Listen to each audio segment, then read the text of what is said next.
My name is Bonita Versh, and I come from LA, worked in Hollywood and around since 1968. I love drawing. I love life drawing. In fact, I majored in it at the University of Wisconsin in Milwaukee.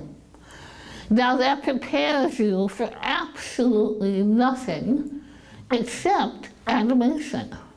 But I didn't know that, and it was really a trick of fate that I came to LA that summer after graduation with my rock and roll boyfriend who was going to become a rock star. We had $600 in our pocket that I earned by painting a mural on the outside of a bratwurst house restaurant in Milwaukee, Wisconsin. And that was how we got our start. I had my portfolio with me, and I wanted to try to get into Disney. But Disney wasn't even hiring at the time. They wouldn't even look at portfolios.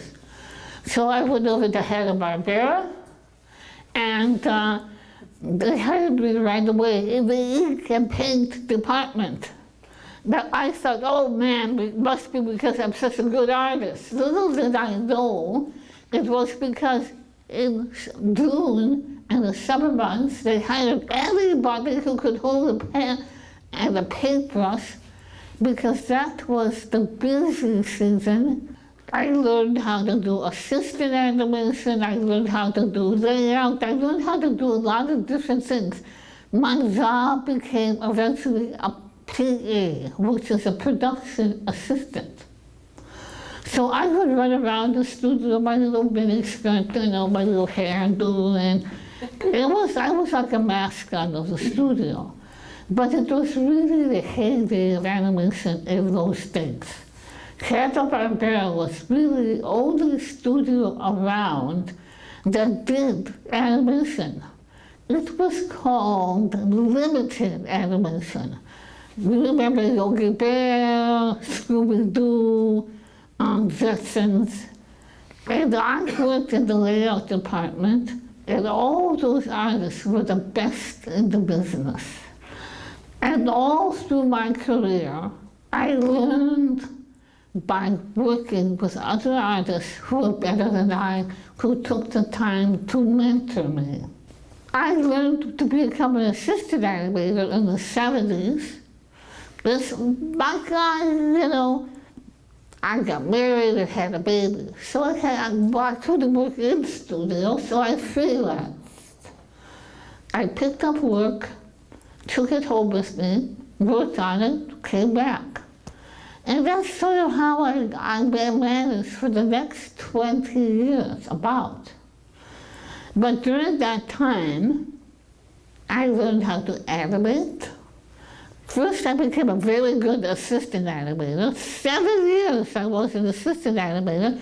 Then I finally figured out you could earn more money by being an animator. There were very few women animators. I didn't know any.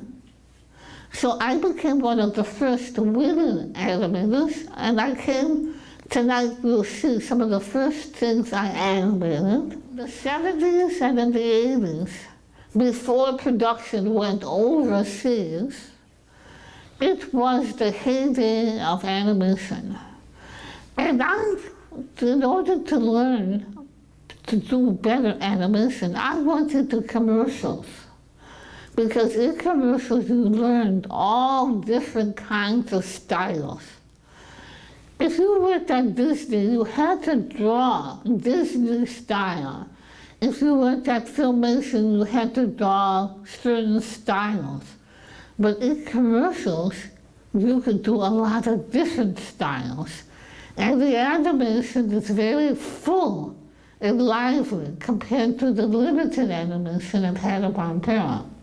I'm going to show you a reel, and on that reel, you're going to see one of my very beginning, starting from 1975 all the way through 2005. Okay, so the first thing we're going to look at is called pitch art. And this is what we have to do to get a commercial. So this is something from Clueless. We were going to try to get a show, something called Clueless. It was supposed to be a title thing. This is just about stylized background. We did this commercial. And this is something that we were trying to get. I really wanted this spot because look how pretty it was. Now this was something that I didn't want. We were going to do a book and then an animated series to go along with it, Bear, and Rabbit. Let just go through these. Yeah. This was lovely. This is sort of my style. This is the closest I get to Disney style. But I love it. So see, that was the cover of the book. And it's actually quite large piece of drawing. And now this was from Skechers. It would have been fun.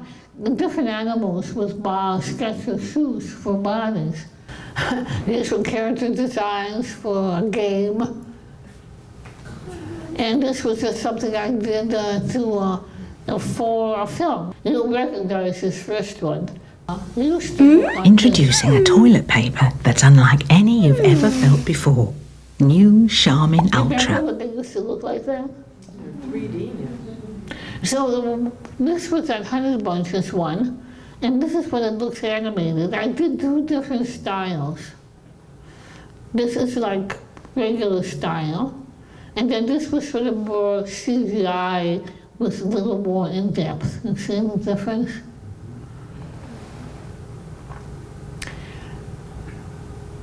And this next one was just on my reel to show different characters.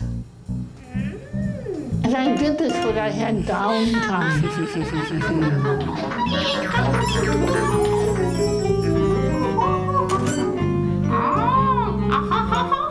That's me, of course.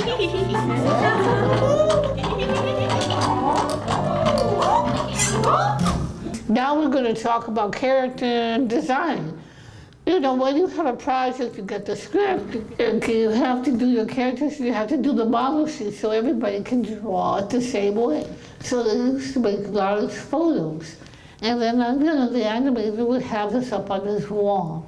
When you have a good model sheet, you have all kinds of things in it. You have the construction and turnaround, what it looks like in all the different poses, and so that's what the size comparison plus how many heads high it is. And that's like a head turn with a tough beak. Beaks are hard to turn around, they're hard to animate. That's what we call action poses, character poses, to give you an idea what that character feels like. Now this is typical of a series.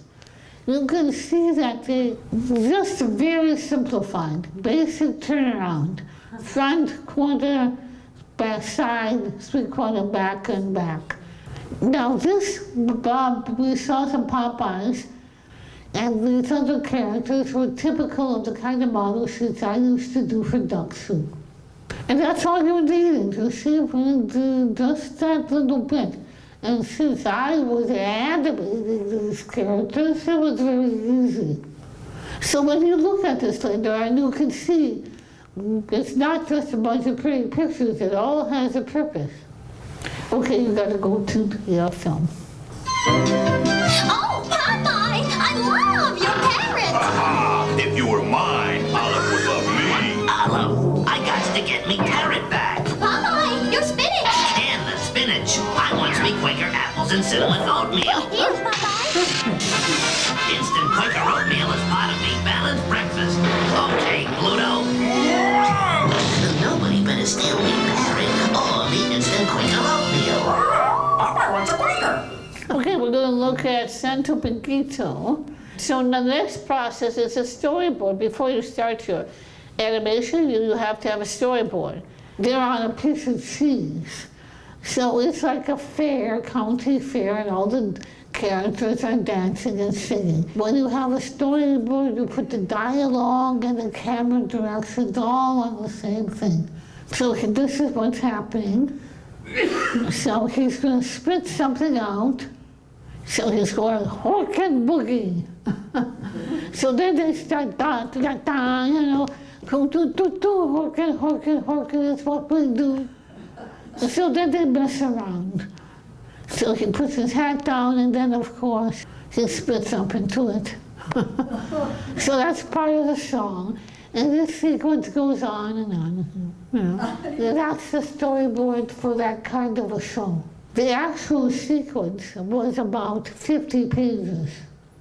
This is the client's storyboard. He had so much stuff in it, you could hardly do it for 1 minute, let alone 30 seconds. So the next one, that's my storyboard. So you can see I've already simplified it and made it into the style that we use. This is the layout. And now the next thing you see, this is actual animation. And that is the fun part, when you actually see that's like, you know, you're boing. Okay, now we'll look at the actual commercial. Taco Bell presents Nacho and Dog. Dog, hey dog, I'm sinking! Look out, Jake, Nacho. I'm coming, Nacho boy! My fishing rod, my favorite book! Thanks! Nice book! Taco Bell, best at food! Dong! Now this was a campaign done right at the election of George Bush, the first one. This is again just a typical drawing. This would be stage 2, where I have cleaned up my rough drawing, and then this would be ready for the assistant animator to do the final line. Okay, let's look at the commercial. You voted, we counted, and Sonny wins. All right! Oh, nuts! Your vote showed Sonny how much you love the chocolatey taste of Cocoa Puffs, a delicious part of a good breakfast. We love chocolate! And just like he promised, Sonny's made chocolate money. 6 pieces of Sonny Money chocolate candy coins are yours free in special boxes of Cocoa Puffs. And that makes everyone a winner! Now this is ink and paint. So you got everything done. Then in the old days, you used to give it to the ink and paint ladies, and they would beautifully ink the line on top of the cell, and then you would turn it over and paint the back. So that's called hand inking. Later on, like at Hanna-Barbera time, they Xeroxed it. And then no more hand inking, just painting it on the back. So they would take the drawing, special Xerox machine, and they would paint the Xerox right on the cell. So that would be an animation drawing, and then the inker would actually ink. Now that's hand inked. If you look close, you'll see some of the lines are in blue, some of them are in purple. They're not all black. That's the difference. But you can see. Now this is Xerox also, but this was a classic super style of inking and painting with an open line. It used to be you couldn't have any open lines, and then technology got better. But you can see the influence of all the European artists that worked at the studio. They definitely influenced the look of animation in the 90s.